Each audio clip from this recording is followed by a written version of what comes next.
Morning, everybody. It's Pastor Joel, just with a devotional thought for your day, coming to you live from my backyard while I wear socks and sandals. It's a verse from Romans chapter 12. In verse 15, it says this: "Rejoice with those who rejoice, and weep with those who weep." As followers of Jesus, in our present day especially, there is the need for Christ followers who will rejoice with those who rejoice. Now, how do we rejoice in the midst of everything that's going on?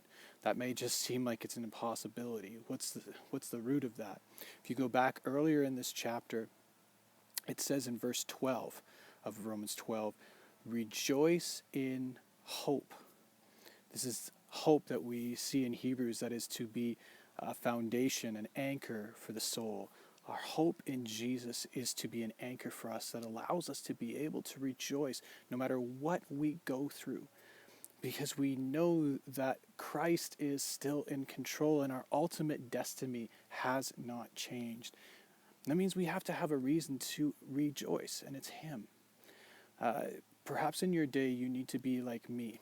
I can tend to be a little pessimistic, and I need to be reminded that verbally with my mouth, I need to rejoice. I need to speak out the promises, the truths of God.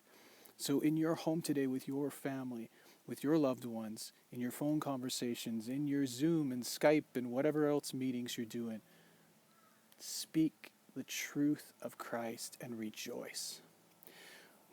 But this isn't just a matter of positive thinking either. As a follower of Christ, it's not simply that everything has to be positive and that's it. It's we rejoice with those who rejoice. We remember our anchor for our soul, our hope in Christ, but we also weep with those who weep.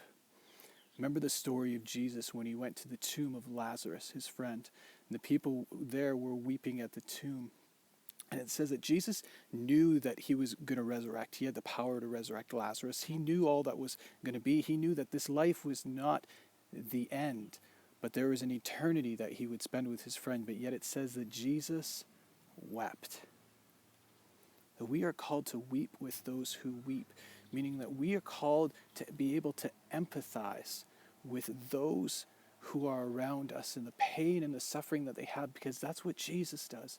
Hebrews says that he is able to empathize with our weakness, that we are to empathize with those around us. And perhaps one of the gifts, if I can, one of the gifts that maybe we're all receiving during this time, where maybe we're facing challenges that we're not used to, maybe we're struggling mentally because we aren't able to have the outlets we used to have.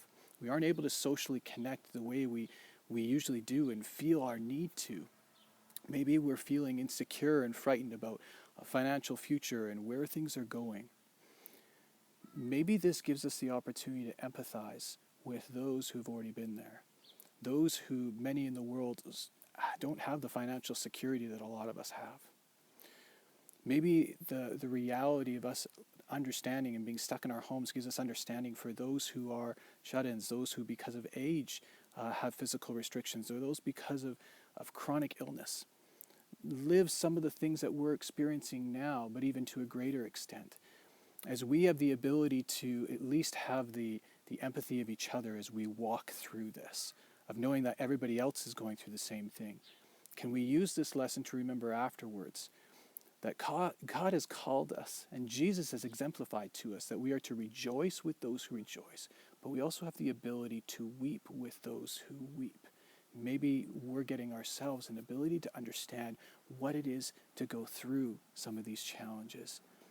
So today, can we be purposeful in speaking out, rejoicing, our things that we're thankful for, and the promises and truths of God, verbally expressing those? And can we also make a prayer today? God, can you help me learn through this to be able to weep with those who weep? Can you give me the ability to give opportunity for others around me to weep and to care, to empathize, to reach into the depths of their soul as well? God bless you, church. Praying for you, and hope you have a great day, whether you're rejoicing or this moment is a moment of weeping. Praying for you.